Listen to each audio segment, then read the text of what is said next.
शांतिपुर नामक एक गांव में सेठ विक्रम राठौर रहा करता था, जो कि एक बहुत बड़ा शिकारी था। वो आए दिन शिकार करने निकल जाता था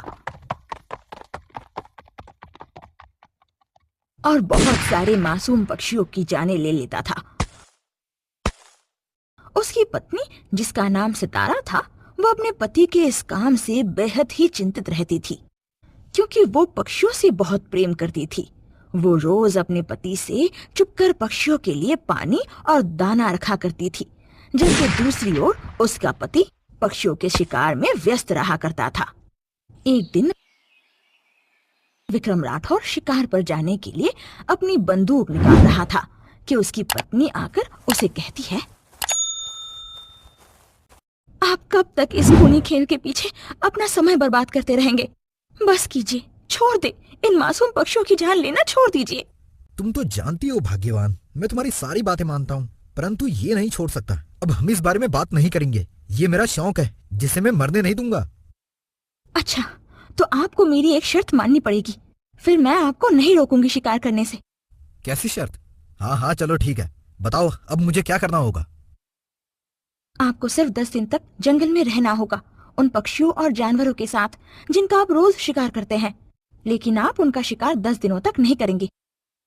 सिर्फ 10 दिन ना? चलो ठीक है, मैंने तुम्हारी शर्त कबूल की। मैं कल सुबह चला जाऊंगा, मेरा सामान बांध दो।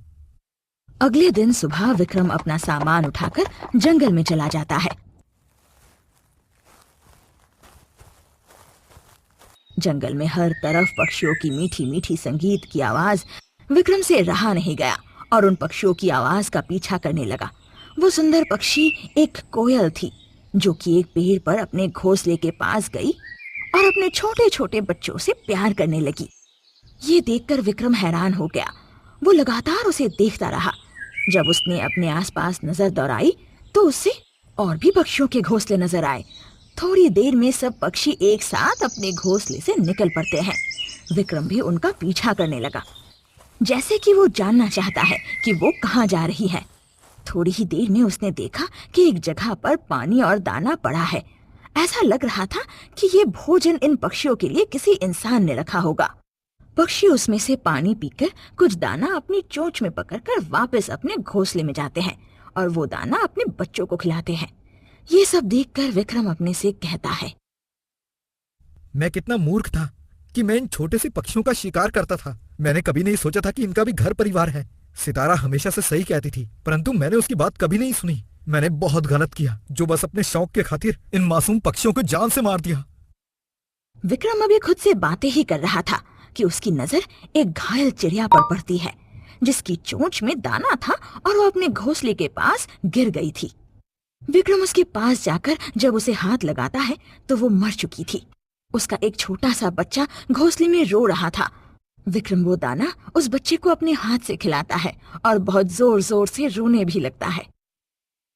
विक्रम उस बच्चे को लेकर वापस घर को जाता है। उसे इतना जल्दी घर आता देख उसकी पत्नी कहती है, अरे आप इतनी जल्दी आ गए, एक दिन भी शिकार किए बिना रह नहीं पाए। मैंने तो सोचा था कि आपको इन मासूम पक्षियों पर थोड़ा रहम तो आएगा, लेकिन आप कभी नहीं बदलेंगे। अरे नहीं भाग्यवान, मुझे माफ कर दो, तुम सही थी, मैं गलत था। मैंने बहुत पाप किए हैं। तुम इस पक्षी को अपने पास रखो और इसका ख्याल रखना। मैं जाता हूँ, हो सकता है कि मैं जल्दी वापस ना आऊं, बस दुआ करना कि मैं कामयाब होकर आऊं। विक्रम ये कहकर वापस पलट जाता है और उसकी पत्नी की आंखों में आंसू आ जाते हैं। उसने उस चिड़िया के बच्चे को प्यार किया और उसे साथ लेकर घर में चली गई। विक्रम जैसे ही वहां से वापस गया तो उसकी नजर एक शिकारी पर गई, जो कि हिरन का शिकार करने लगा था। नहीं, रुक जाओ, ऐसा मत करो। वो विक्रम की बात को अनसुना करके गोली चला देता है, जिससे वो हिरन मर जाता है। थोड़ी ही देर में एक छोटा हिरन उसके पास आकर बैठ जाता है। वो आदमी अपने शिकार किए हुए हिरन को उठाने आता है तो विक्रम भी आगे बढ़कर उसे रोकता है। कौन हो तुम और क्यों मेरे रास्ते में आ रहे हो? मैं कौन हो सकता हूँ? मैं भी तुम्हारी तरह एक खूनी शिकारी था, जो अपने शौक के लिए मासूम पक्षियों की जान लेता था। दोस्त, ये काम छोड़ दो। देखो कि तुमने एक बच्चे को अकेला कर दिया है। अब जब तक ये जिंदा रहेगा तुम्हें बद्दुआ देता रहेगा। ऐसा कुछ नहीं है, ये भी किसी दिन मेरा शिकार बन जाएगा। लगता है तुम्हारे अंदर का इंसान मर चुका है। हाँ, मुझे तुम्हारी बातों से फर्क नहीं पड़ता। जाओ, जो करना है करो, जिससे कहना है कहो। मैं तो शिकार करूंगा, रोक सकते हो तो रोक लो, मैं जरूर ऐसा ही करूंगा। वो आदमी हिरन के बच्चे को हाथ से दूर करता है और उस हिरन को लेकर वहां से चला जाता है। विक्रम कुछ देर सोचने के बाद वहां से सीधा महाराज के पास जाता है और उनके दरबार में पेश होता है। अरे विक्रम राठौर, कैसे आना हुआ? इतने समय से हमारे दरबार में नहीं आए, ना ही तुमने हमें कोई तोहफा भिजवाया। क्षमा चाहता हूँ महाराज, मैंने ये काम छोड़ दिया है।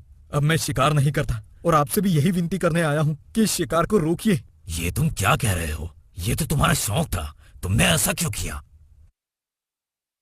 विक्रम सारी बातें महाराज को बता देता है, जिसे सुनकर महाराज कुछ देर सोचते हैं। विक्रम, मुझे तुम्हारी बात सही लगी। ऐसे तो हमारे जंगल से सारे जानवर ही खत्म हो जाएंगे। मैं आज ही आदेश देता हूँ, अब से जंगल में कोई शिकार नहीं करेगा और जिसने हमारे हुक्म के खिलाफ शिकार किया उसे काल कोठरी में बंद कर दिया जाएगा। महाराज, मैं आपसे एक और मदद चाहता हूँ। आसपास के गांव में भी आप ये पैगाम भिजवा दीजिए कि वहां पर भी जुल्म को रोका जाए।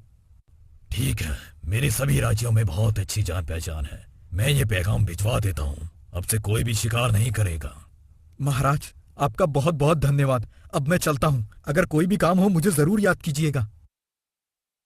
विक्रम सीधा जंगल की ओर जाता है और थोड़ी ही देर में वो देखता है कि महाराज के सिपाही आकर जंगल पे पहरा देने लगे हैं।